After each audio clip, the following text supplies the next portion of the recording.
네, 복된 주일 우리 오늘 같이 살펴볼 성경 본문 말씀은 신명기 23장 15절에서 20절입니다. 신명기 23장 15절에서 20절 우리 같이 한 목소리로 합독하겠습니다. 종이 그의 주인을 피하여 내게로 도망하거든 너는 그의 주인에게 돌려주지 말고 그가 내 성읍 중에서 원하는 것을 택하는 대로 너와 함께 내 가운데에 거주하게 하고 그를 압제하지 말지니라. 이스라엘 여자 중에 창기가 있지 못할 것이요 이스라엘 남자 중에 남창이 있지 못할지니 창기가 번 돈과 개 같은 자의 소득은 어떤 서원하는 일로든지 내 하나님 여호와의 전에 가져오지 말라. 이 둘은 다 내 하나님 여호와께 가증한 것임이니라. 내가 형제에게 꾸어주거든 이자를 받지 말지니 그 돈의 이자, 식물의 이자, 이자를 낼 만한 모든 것의 이자를 받지 말 것이라. 타국인에게 내가 꾸어주면 이자를 받아도 되거니와 내 형제에게 꾸어주거든 이자를 받지 말라. 그리하면 내 하나님 여호와께서 내게 들어가서 차지할 땅에서 내 손으로 하는 범사에 복을 내리시리라. 아멘. 우리 자유를 선언하시는 하나님이라는 제목으로 신명기 23장 15절에서 20절 말씀 같이 살펴보겠습니다. 우리가 하나님을 믿으면서 나아갈 때에 이 몇 번의 변화를 경험하게 됩니다. 어떠한 변화일까요? 무엇이 우리의 믿음을 변화시킬까요? 자, 먼저는요, 어린아이 시기의 믿음이에요. 내가 어린아이처럼 하나님을 믿는 시기가 있습니다. 그때는요, 하나님이 즐겁죠. 하나님이 너무 재밌습니다. 그때 교회에 가면 주에 갈 때마다 간식이 항상 있고요. 그리고 그때 가면 선생님들이 항상 율동과 함께 즐거운 찬양으로 하나님 예배하는 기쁨을 우리에게 이야기해 줍니다. 그게 우리가 경험하는 첫 번째 신앙의 모습이에요. 그것이 모태신앙이 경험하는 가장 좋은 모범이고 아주 좋은 은혜의 통로입니다. 두 번째입니다. 두 번째는요, 조금 짜증나는 하나님을 경험하게 될 수 있어요. 그 시기는요, 우리가 사춘기 시기에 경험하게 될 수 있습니다. 내가 하고 싶은 일이 있어요. 가고 싶은 곳이 있습니다. 저 때는 어디에 가고 싶었을까요? 일요일에 되면 어쩜 그렇게 즐거운 약속이 많이 생기는지 몰라요. 축구 약속 있고요. 농구 약속 있고요. 그리고 친구들과 제가 중학교 때 여러분 이 한국에 우리가 사는 시대의 가장 큰 유혹 PC방이 그때 생겼습니다. 스타크래프트라고 하는 게임이 이제는 민속놀이라고 부르더라고요. 그게 그때 만들어졌어요. 교회에 가는 일이 너무도 쉽지 않았습니다. 내가 원하는 것과 하나님이 원하시는 것이 충돌하는 것들을 경험하기 시작합니다. 그게 첫 번째 충돌이죠. 그리고 그때는요, 그게 가장 큰 유혹인 줄 알았어요. 그게 가장 큰 어려움인 줄 알았어요. 근데 그게 시작이었습니다. 마지막 변화는요, 우리가 교회 안에 들어가서 교회의 기둥이 되고 교회의 중심에서 하나님의 뜻을 이루고 섬기며 세우는 자로 한 걸음씩 나아갈 때 경험하는 변화입니다. 그렇게 우리는 조금씩 변해가는 거예요. 그리고 그 과정에서 우리는 하나님의 말씀과 내 마음에 원하는 것 또는 하나님의 말씀과 이 조직에서 요구하는 것에 충돌이 나타난다라고 하는 것들을 경험하게 됩니다. 그것이 성장이고 그것이 분별하는 자의 성숙입니다. 그리고 그 안에서 그 모든 충돌보다 하나님을 우선하게 됐을 때, 하나님을 중심으로 생각하게 됐을 때 우리를 비로소 성장한 그리스도인이다라고 부르는 거예요. 우리가 오늘 말씀을 살펴보면서 특별히 절제라고 하는 이 중심 주제를 가지고 신명기 23장 15절에서 20절을 살펴보면서 하나님의 뜻대로 살아가는 사람의 절제가 무엇이고 하나님의 부르심에 응답하는 사람의 형태, 그 삶의 모습이 무엇인지 깨닫는 우리 모두가 되기를 예수님의 이름으로 축복합니다. 아멘. 우리가 오늘 신명기 23장 16절 같이 읽겠습니다. 자, 23장 15절 16절입니다. 같이 읽겠습니다. 종이 그 주인을 피하여 내게로 도망하거든 너는 그의 주인에게 돌려주지 말고 그가 내 성읍 중에서 원하는 곳을 택하는 대로 너와 함께 내 가운데에 거하게 하고 그를 압제하지 말지니라. 아멘. 자, 우리가 하나님의 말씀을 볼 때에요. 이것을 시대의 한계와 오늘날 우리에게 주시는 교훈을 이걸 잘 분리할 필요가 있어요. 이건 마치 우리가 생선을 먹을 때 먹을 수 있는 부위와 먹을 수 없는 부위를 분리하여 놓는 것과 마찬가지입니다. 왜냐하면 하나님의 말씀이 성경은요. 당시 하나님의 말씀을 듣는 1차 독자라고 불러요. 첫 번째 독자들. 하나님이 모세를 통해 성경을 기록하게 하셨을 때 그걸 읽는 첫 번째 독자는 누구였을까요? 모세와 함께 그 시대를 살았던 사람들이었어요.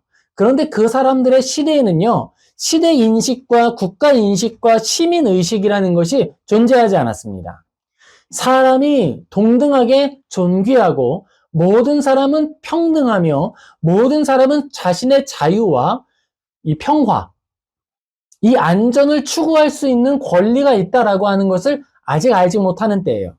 이 시대에 우리는 확실히 아는데요. 뭘 아냐면 모든 사람은 평등하다. 이것을 믿습니다. 시민권이 있는 것과 없는 것의 차이가 있는 것이 아니고 국가의 위치에 따라서 사람의 존귀함의 차이가 있는 것이 아니고 많이 배운 사람과 적게 배운 사람의 차이가 없다라고 하는 걸 알아요. 그걸 알고 확신하는 거예요. 그리고 또 뭘 알고 있습니까? 우리는 모든 사람들이 자신의 평화, 안전을 추구할 수 있다라고 하는 걸 알 수 있어요. 너는 덜 배웠으니까 나의 자유를 위해서 너의 자유를 제한해야 한다라고 하는 말이 얼마나 죄악된 말이고 잘못된 말인지 우리는 알고 있습니다. 그걸 우리는 시민의식이라고 부르고 성장한 오늘날의 인권의식이라고 부르는 거예요. 사람이 무엇인가 하늘로부터 존귀 여김을 갖는 하늘로부터 부여된 인간의 권리, 권한, 천부 인권, 하나님이 부여하신 인간의 권리를 가지고 있다라고 하는 사실을 믿는 거예요. 그런 우리들의 관점으로 보면서 성경의 내용들을 살펴보는 것입니다. 그런 의미에서 15절은 우리가 기억해야 하는 것이죠. 종이 주인을 피하여 내게로 도망하거든 너는 그의 주인에게 돌려주지 말고 주인이 있고 종이 있네. 그러니까 노예제도는 성경적인 것이다. 자, 이렇게 말하면 그 사람 성경 읽을 줄 아는 걸까요? 모르는 걸까요? 모르는 거죠. 모르는 거죠. 여기에 나타난 이 부분은 1차 독자들을 향하여서 이야기하는 것이지 오늘 우리에게 그러니까 노예제도를 만들어라 라는 주제로 성경이 쓰여진 게 아니라는 거예요. 그리고 여기에서 이야기하고자 하는 것은 지금 누구에게 이야기하는 거예요? 종이 찾아올 만한 사람에게 이야기하는 거잖아요. 그 사람에게 이야기하는 거예요. 네가 인간관계를 좋게 하기 위하여서 다른 사람을 해롭게 하지 말아라. 주인이 악하게 행동했을 때 그를 피해 도망하는 종의 마음이 어떨까요? 그리고 종을 부릴 수 있을 만큼의 권한을 가진 사람의 삶은 어땠을까요? 나에게 도망 온 사람에게 이 모든 일들을 바라보는 사람에게 있어서 선택권이 있는 것이죠. 누구에게 나의 친구됨을 보여줄 것인가? 주인으로서 여러 종을 거느리는 사람에게 잘 보일 기회로 쓸 것인가? 아니면 이 도망자, 이 종, 나에게 아무런 유익도 주지 못할 이들에게 최선을 다하여서 섬겨서 그와 함께 화평을 이룰 것인가? 성경은 어디에 더 중심을 두는 거예요? 너에게 이익이 되는 사람을 따르지 말고 사람을 존중하는 길을 따라가라. 그렇게 이야기하고 있는 것입니다. 주인에게 돌려주지 말라 그랬어요. 나중에 이 주인이 알면 어떻게 될까요? 원수 되는 거죠. 한마디로 말해서 여러 종들을 거느리고 있는 유력한 사람, 권한 있는 사람과 내가 충돌할 수 있는 일이 생길 수 있다는 거예요. 그런데 어떤 길을 선택해라? 너에게 있어서 유익이 되는 길이 아니라 다른 사람을 해롭게 하지 않는 길을 택해라. 사람의 영혼을 유익하게 하는 길을 택해라. 이렇게 이야기하신다라는 것입니다. 16절을 그렇죠. 내가 나의 성읍 중에서 원하는 것을 택하는 대로 너와 함께 내 가운데에 거주하게 하고 그를 압제하지 말지니라. 이스라엘 사람들이 다스리는 성읍은요, 이 법을 따라 유지가 되면 어떤 사람들이 찾아오는 것이 되는 것이죠? 주위에서 학대당하는 노예들이 숨어 들어올 국가가 되는 거예요. 그러면 이스라엘이라는 국가는 어떤 국가가 되는 걸까요? 그 안에는요, 이방인의 노예가 됐던 사람들이 자유를 추구할 수 있는 국가가 되는 거예요. 내가 학대를 피해서 피할 곳이 되는 거예요. 내가 도망자가 되어서 연약한 자가 되어서 아주 낮은 자가 되어서 누구도 내 편 들지 않을 것 같은 시대 속에서 어디에 가면 내 편이 있어요? 하나님 나라에 가면, 이스라엘 사람들이 다스리는 나라에 가면 내 편이 있고 나를 도와줄 사람이 있고 내가 그곳에서는 평등한 사람, 한 사람의 사람으로서 살아갈 수 있겠구나라고 하는 소망을 가지게 되는 거예요. 그것이 하나님 나라의 법입니다. 너의 가운데 거주하게 하고 그를 압제하지 말지니라. 그들이 노예의 신분으로 도망왔을 때 너 노예였지? 그러니까 여기에서는 노예로 살아. 이렇게 하지 말고 압제하지 말고 그들이 너희 땅 가운데에서 나그네 중에 한 사람으로 살아가게 하라라는 거예요. 여러분, 하나님 나라에서 나그네는 어떤 존재였을까요? 여러분, 하나님 나라의 법에는요 굉장히 재밌는 법이 있었어요. 농사를 지을 때 어떻게 농사를 지어야 하냐 하면 농사를 지으면 네모나게 논을 만들게 되잖아요. 왜 논을 네모나게 만들까요? 그게 땅을 효과적으로 나눌 수 있기 때문이에요. 우리가 여백이 없이 공간을 도형으로 채울 때 어떤 게 제일 효과적이라고 이야기하죠? 사각형이 제일 효과적이고 더 그것을 편하게 하려면 삼각형이면 모든 도형을 감쌀 수 있게 되는 겁니다. 그리고 육각형으로 만들기도 하죠. 그건 하중을 견디게 하기 위해서 그렇게 하는 거예요. 그런데 땅을, 농사 지을 수 있는 땅을 가장 규모 있게 똑같은 규모로 동등하게 나누기 위해서는 사각형으로 만드는 게 제일 좋은 거예요. 그래야 내 크기와 너의 크기를 비교하기도 좋고 우리가 얼마나 많은 소득을 얻었는지 확인하기도 좋은 겁니다. 그런데 하나님 나라의 법에는요, 재밌는 게 있는데 모퉁이에 있는 벼는, 모퉁이에 있는 열매는 거두지 말라 그랬어요. 그건 누구 거라고 했냐 하면 너희 중에 같이 살고 있는 고아와 과부와 나그네와 거류민들, 외국인들, 그들을 위해서 남겨두라 했습니다. 그게 하나님 나라의 법이에요, 여러분. 그러면 이 하나님 나라의 땅에 들어와 사는 나그네들은 그 땅 가운데 논밭이 많을 텐데 논밭의 테두리에 있는 것을 통해 늘 돌봄을 받고 먹을 것을 얻고 긍휼히 여김을 받을 수 있게 되는 거예요. 학대당하고 강제로 노역하던 그곳을 떠나서 왔더니 이곳에는 떨어져 있는 이삭도 있고 버려져 있는 양식도 있는 그런 나라가 되는 겁니다. 하나님이 다스리는 나라는 그런 나라가 되는 거예요. 그런 나라가 되어야 했던 것입니다. 그랬는데 여러분 어떻게 했을까요? 이스라엘 사람들이 그 법을 따라서 정말 모퉁이를 다 남겨놨을까요? 또 이런 질문도 해볼 수 있겠죠. 그러면 여러분 성경에는 모퉁이라고 했는데 어디서부터 어디까지가 모퉁이에요? 이 구석에서 1m가 모퉁이일까요? 30cm가 모퉁이일까요? 얼마나 모퉁이로 여길 것인가는 그 사람이 가진 믿음에 달릴 거예요. 그러면 그 모퉁이의 최고의 영역은 얼만큼일까요? 그것은요, 네모난 밭에 모퉁이의 최대한은 이 마름모가 남아있는 나머지가 바로 뭐가 되는 거예요? 모퉁이가 되는 거예요. 그게 바로 하나님 나라의 긍휼의 몫입니다. 한 25% 정도가 될 거예요. 그게 바로 하나님 나라에서 긍휼을 위한 몫으로 남겨둘 최대한인 거예요. 너는 너의 이익을 추구해라. 너의 이익을 추구하는데 너만을 위한 이익이 아니라 이웃을 위한 이익을 추구해라 라는 것입니다. 그게 하나님 나라의 법입니다. 이익을 추구하되 그 이익은 모두를 위한 이익이며 우익을 추구하되 그 이익 중에 나의 몫을 충분히 챙기되 이웃의 몫이 있음을 기억하는 거예요. 그리고 그것은 강제로 목숨을 막 잃어버릴 만큼의 강제하는 법으로 주어지는 것이 아니라 무엇을 따라 지키는 거예요? 하나님을 사랑하는 만큼 지키는 거예요. 따라해 볼까요? 하나님을 사랑하는 만큼. 네, 그겁니다. 하나님께서 우리에게 주시는 긍휼의 법, 돌봄의 법은요, 그 법의 특징은 그 법이 강제가 아니라는 거예요. 오히려 사랑하는 만큼의 법으로서 우리가 따라가야 할 모범을 추구하게 하는 법으로 주어진 거예요. 이 땅에 있는 법에는요, 세 가지 종류가 있어요. 먼저는요, 정말 탁월한 법이 있습니다. 그리고 그 중간의 법이 있어요. 차선의 법이죠. 그리고 마지막 최악의 법이 있어요. 이 최선의 법은 뭘까요? 최선의 법은요, 선을 장려하는 거예요. 악을 억제하는 기능뿐만 아니라 선을 장려하는 것으로서의 법의 기능이에요. 그것이 바로 가장 좋은 법입니다. 그러면 차선의 법, 이 둘째의 좋은 법은 뭘까요? 그것은요, 악을 억제하는 법이에요. 법이 강력하게 주어져 있으면 사람들은 죄를 짓기 전에 내가 지어서 죄를 통해 얻게 될 이익보다 손해가 훨씬 크다면 이 일을 안 하겠죠. 왜냐하면 내가 착한 사람이라서가 아니라 뭐 때문에 손해보기 싫으니까 하기 싫은 거예요. 그것이 바로 차선의 법입니다. 그런데 최악의 법이 있어요. 그 최악의 법은요, 사람이 갚을 수 있는 것으로 대가를 바꾸어 주는 거예요. 너 사람을 죽였어? 1억 내.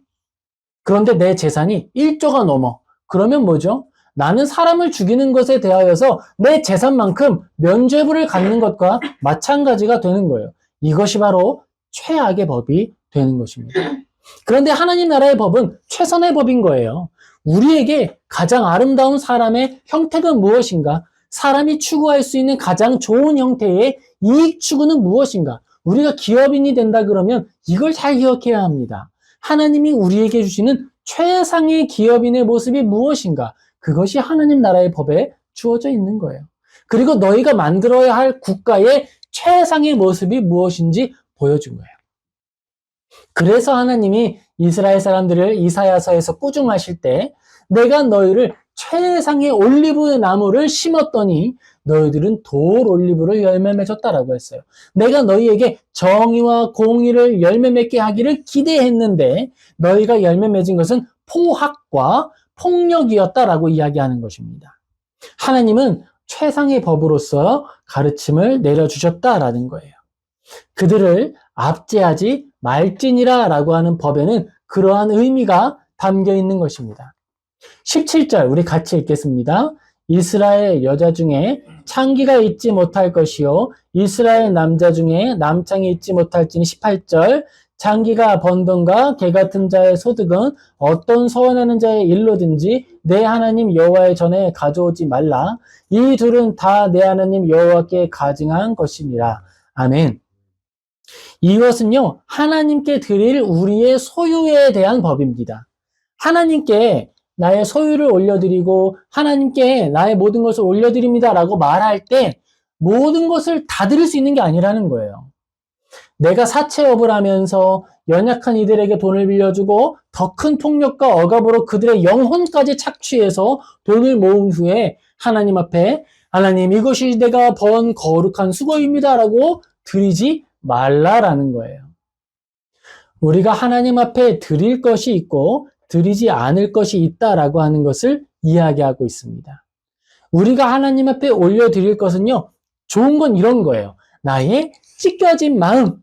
이 찢겨진 마음이라는 건 뭘까요? 하나님을 믿는 이를 위해서, 내가 이 양심을 위해서, 내가 이 신념을 위해서 나의 삶을 내려놓는 거예요. 그랬더니 우리가 사랑하는 이들이 덜 먹게 되고 덜 가지게 되는 거예요. 그때 내 마음이 어떻게 되죠? 마음이 많이 아파요. 그걸 마음을 찢는다라고 표현을 하는 거예요. 하나님 사랑하는 마음으로서 선한 일을 추구하며 살 때 나의 마음에 속상한 것들을 감당하는 것, 그것이 하나님 앞에 마음을 찢는 행위입니다. 그리고 하나님 앞에 또 우리가 올려드릴 게 뭐가 있을까요? 우리의 피, 땀, 눈물이 있는 거예요. 근데 그것은요, 나에게 이익을 추구하기 위한 것만이 아닙니다.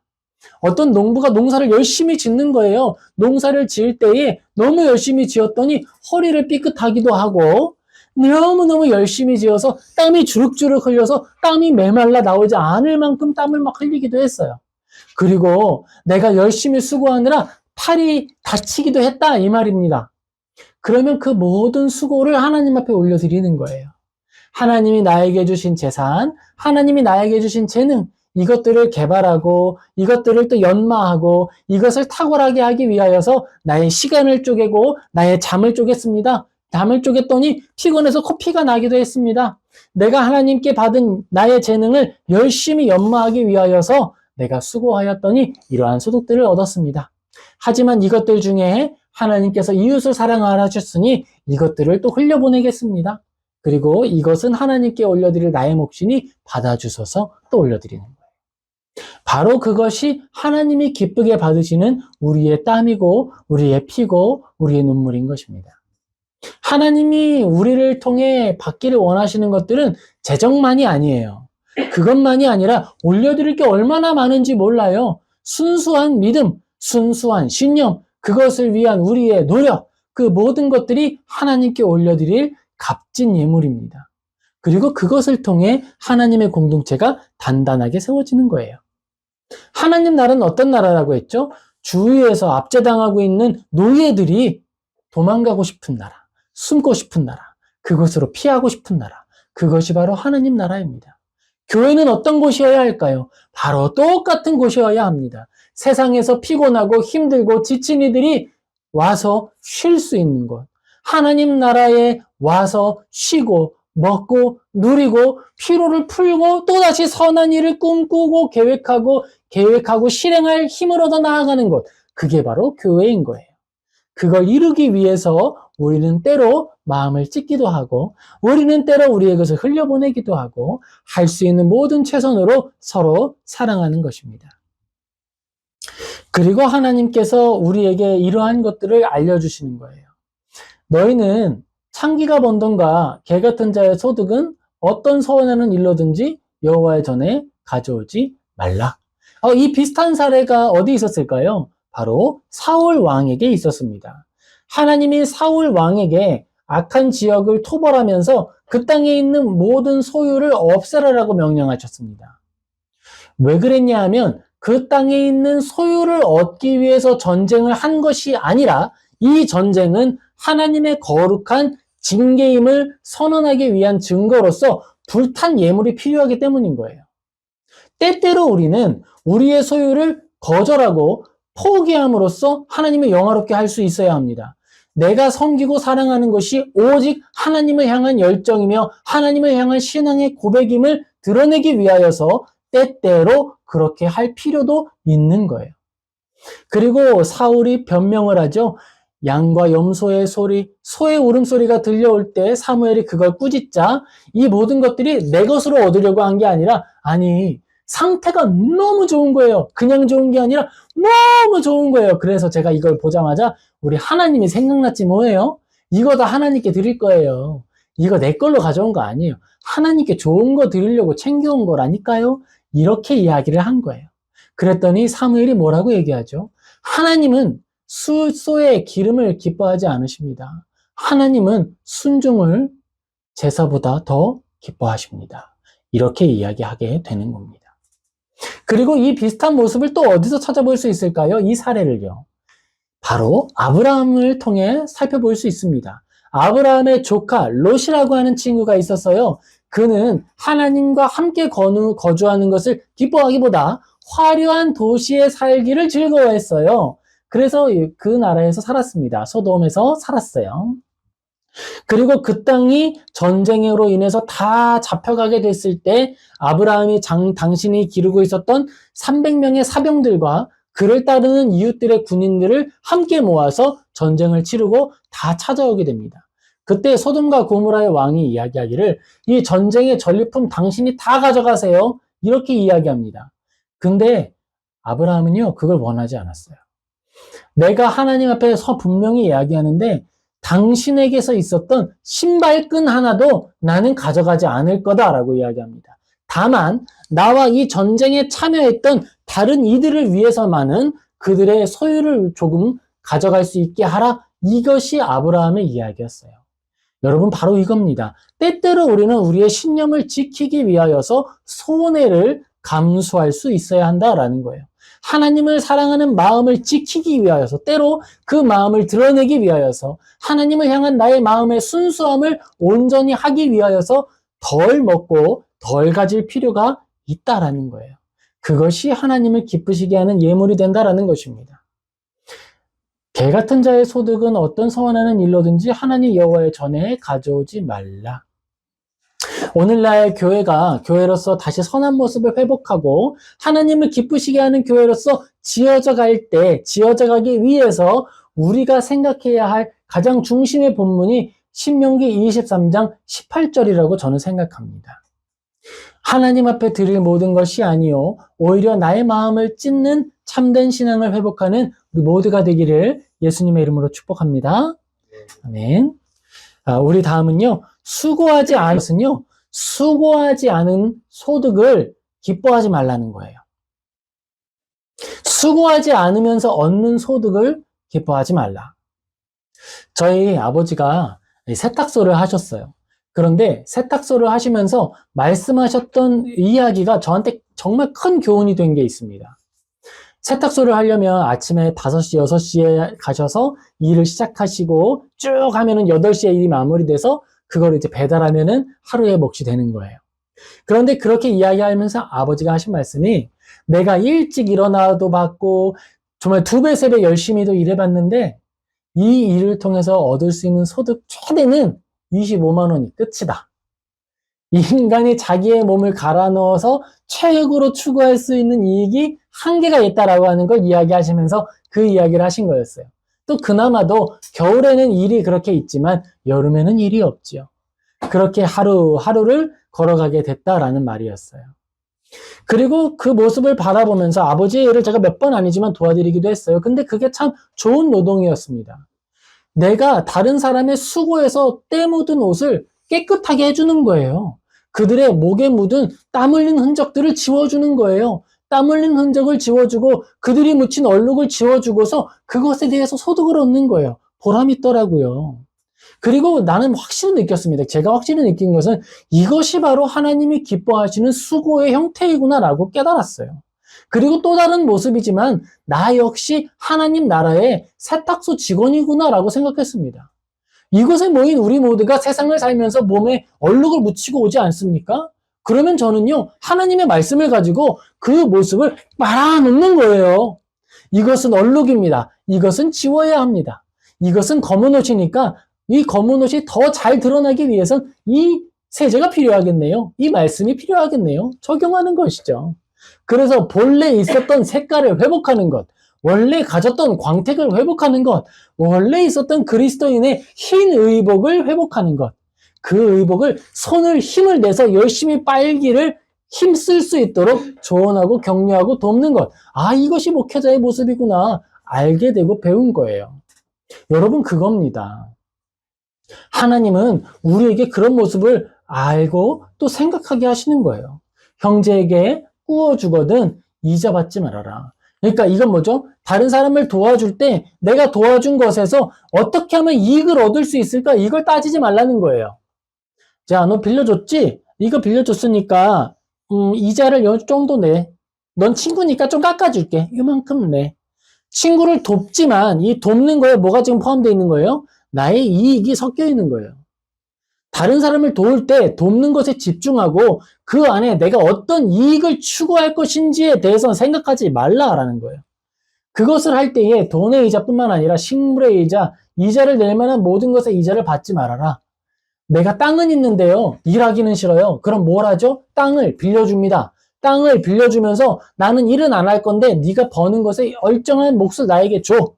그렇게 이야기를 합니다. 소위 이것이 오늘날 말하는 비즈니스의 어떤 모습이기도 해요. 좋은 비즈니스는요, 내가 일하는 것이 아니라 일이 하도록 만드는 것이 비즈니스라고 설명하기도 합니다.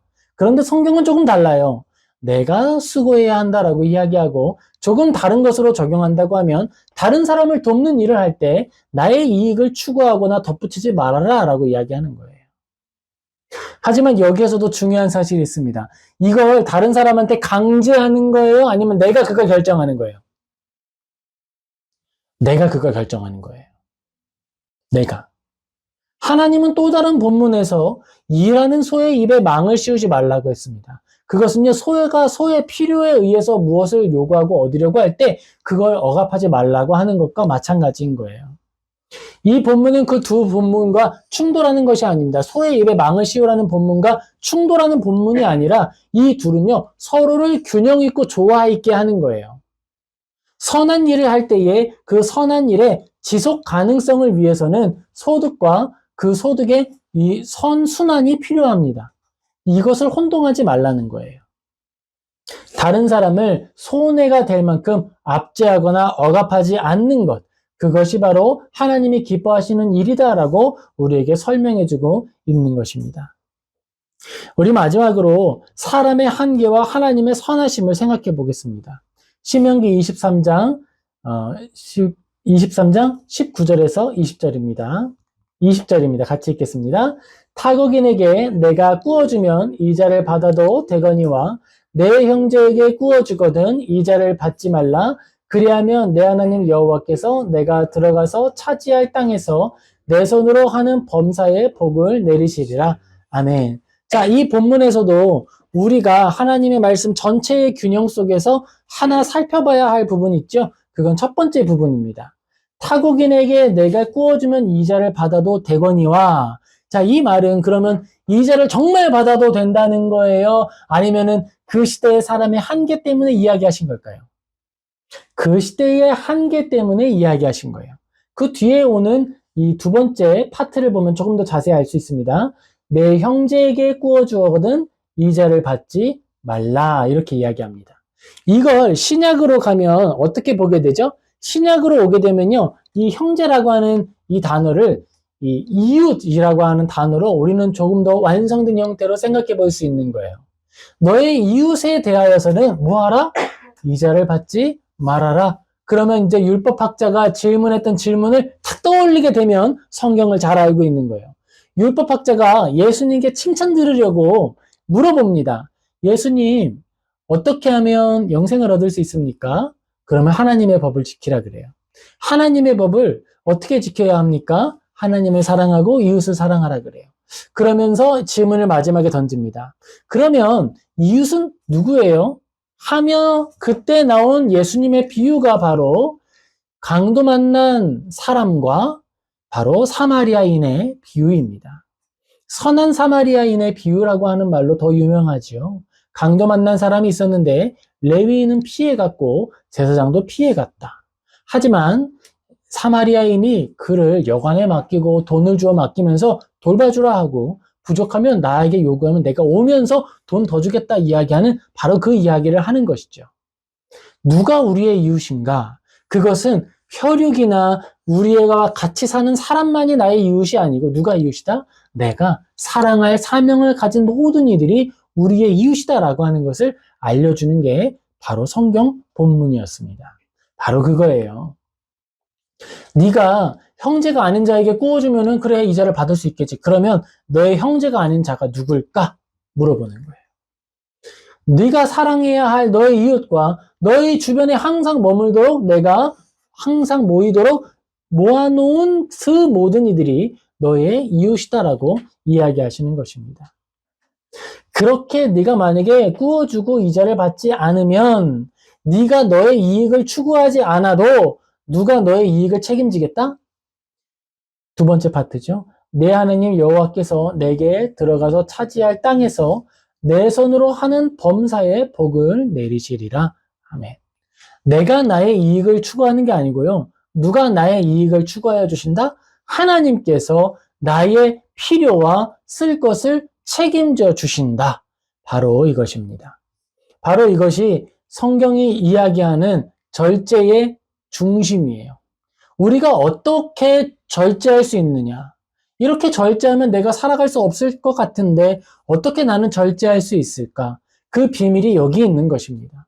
나의 이익 추구는 내가 하는 것이 아니요 하나님이 도와주시는 것이다. 바로 그 믿음을 가지고 있을 때 우리는 내가 경작하는 밭의 울타리를 그 테두리, 모서리에 있는 열매를 다 거두지 않을 용기를 가질 수 있고 나에게 피해오는 노예의 편에 서서 그를 보호해 줄 수 있는 용기를 가질 수 있고 하나님이 우리에게 명령하신 대로 악한 소득을 추구하지 않을 용기를 가질 수 있게 된다는 것입니다. 우리 사랑하는 모든 성도님들이 그런 용기 있는 사람들이 되기를 예수님의 이름으로 축복합니다. 이 땅을 겁쟁이로 살지 말고 하나님 믿는 자로서의 자존심과 자부심과 기쁨을 가지고 빛의 삶을 살아가게 되기를 다시 한번 예수님의 이름으로 축복합니다. 아멘. 기도하겠습니다.